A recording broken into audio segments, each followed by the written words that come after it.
शिंदे सेनेतर्फे फिरताय, तुम्हाला काय वाटतं? प्रभागामध्ये परिस्थिती काय वाटते तुमची? नमस्कार, जय हिंद, जय महाराष्ट्र, जय भीम.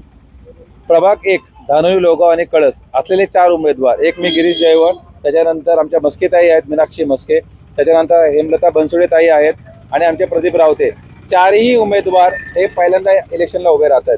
4ही उमेदवार उच्च शिक्षित आहेत. 4ही उमेदवारांनी आत्तापर्यंत सर्व आमचे जे लोक आहेत त्यांच्यापर्यंत पोहोचलेले आहेत, त्यांचे जे काय अडचणी समजून घेतलेल्या आहेत आणि कामं करण्याच्या इच्छेने आलेले आहेत. त्यामुळं माझं एवढंच म्हणणं आहे, प्रभाग 1 मध्ये ज्या हे 4 कॅन्डिडेट आज असं एक त्यांनी कॉम्पिटिशन तयार केलेलं प्रस्थापित लोकांना, की सर्वसामान्य लोकांकडे एक ऑप्शन तयार झालेला आहे की इलेक्शनमध्ये नेहमी असतं नोटाला लोक इलेक्शन करतात, आमच्याकडे ऑप्शनच नाही. आता तसं नाहीये आणि लोकांनी एक्सेप्ट केलेलं आहे. त्यामुळे प्रभाग 1 मध्ये जनतेने ऑलरेडी डिसाईड केलेले आहे, 4च्या 4 उमेदवार भरघोस मताने प्रभाग 1 मध्ये शिवसेनेकडे निवडून येणार आहेत. धनुष्यबाण निवडून येणार आहे, शिंदे सेनाच निवडून येणार आहे. मला काय वाटतं, लाडक्या बहिणीचा मतदानावर काही परिणाम होईल, फायदा होईल? लाडक्या बहिणींच्या मनामनात शिंदे साहेब आहेत. लाडक्या बहिणींसाठी शिंदे साहेबांनी खूप काही केलेलं आहे आणि ते करत राहणार आहे त्याच्या पुढे. ज्या वेळेस ताई तुम्हाला माहिती आहे, मीनाक्षी ताई आपण लाडक्या बहिणीशी बोलतो, शिंदे साहेबांचं नाव काढलं तर डोळ्यातनं अश्रू येतात.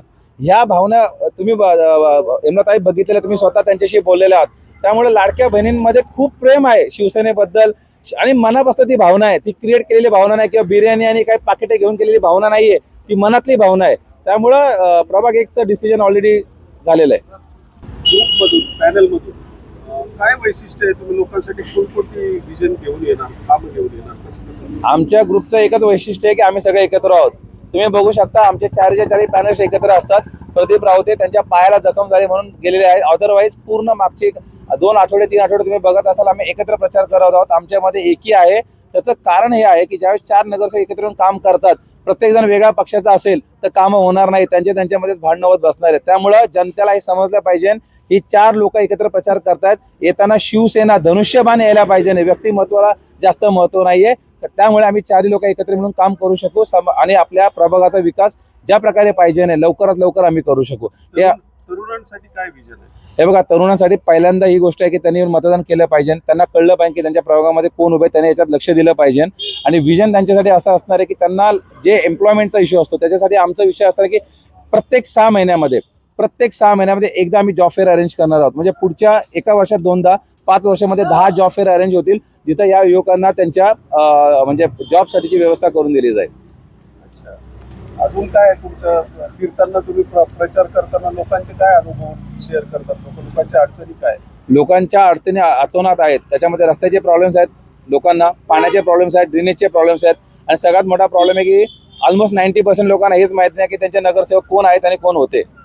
त्यामुळं मला हे लक्षात येते की नगरसेवक लोकांपर्यंत पोहोचतच नाहीयेत.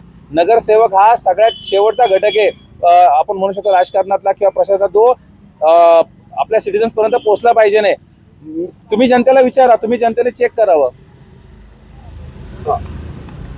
जनता चेक करू शकते की मागच्या 1 वर्षामध्ये 2 वर्षामध्ये किती नगरसेवक त्यांना भेटून गेलेत, किती लोकांनी त्यांना विचारले की बा तुमचे प्रॉब्लेम्स काय, तुमच्या अडचणी काय, किंवा त्यांनी इथं कॅम्प लावले, त्यांच्यावर बसले, त्यांनी बोललेत. आता सगळे येतात कारण की इलेक्शन्स आलेले आहेत. जनता हुशार आहे, जनताला हे सगळं लक्षात आलेलं आहे काय चाललेलं आहे.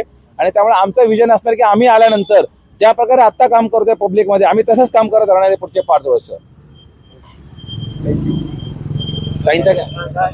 कुठली कामं करणार, कोणकोणती कामं करणार? मी कळस, धानोरी, लोगाव, उर्वरित भाग गटातून उमेदवारी घेतलेली आहे, ओबीसी महिला म्हणून. आणि माझे मिस्टर सतीश भाऊ मस्के हे पण नगरसेवक होते, त्यांच्याबरोबर राहून मी त्यांनाही साथ दिली आणि आताही मी स्वतः उभी आहे, त्यामुळे ते माझ्या पाठीशी आहेत, उभे मागे आहेत माझ्या. आणि आम्ही आता महिलांसाठी सबलीकरण करणं किंवा विद्यार्थ्यांना जे मोबाईलमध्ये अडकत चालले, व्यसनाधीन होत चालले, त्या मुलांना आपण बाहेर काढण्याचा प्रयत्न करू, चांगले उपाययोजना करू किंवा एखादे कार्यक्रम राबवू की ही व्यसनाधीनता कमी व्हायला पाहिजे आपल्या भागातली, प्रभाग क्रमांक 1 मधली किंवा सगळं पूर्ण महाराष्ट्रातली.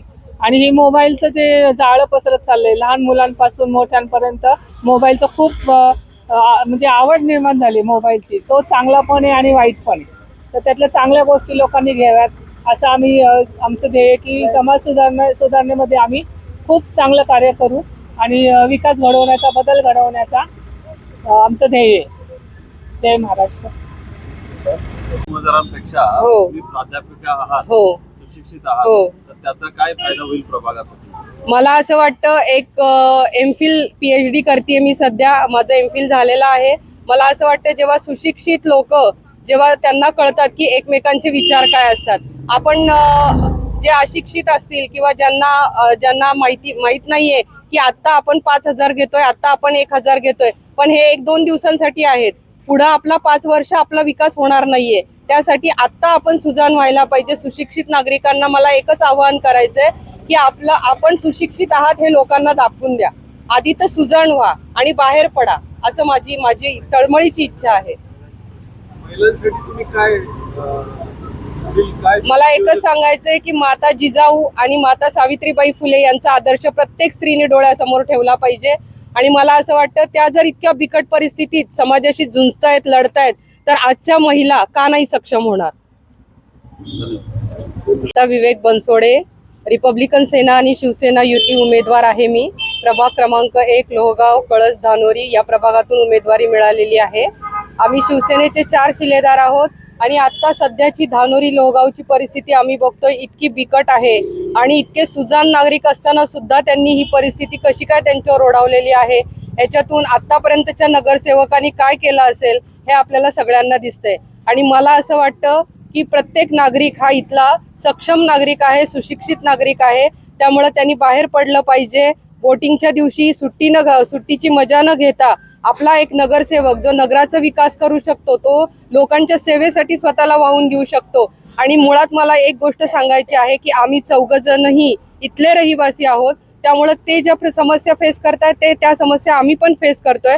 त्यामुळे आम्ही पुढाकार घेतला की आम्ही त्यांचं नेतृत्व करतोय आणि अशा उमेदवारांना तुम्ही नक्की निवडून देताल आणि धनुष्यबाण चिन्ह 4 वेळा बटन दाबून तुम्ही आम्हाला नक्की विजयी करताल ही माझी आशा आहे. धन्यवाद. जय महाराष्ट्र, जय भीम.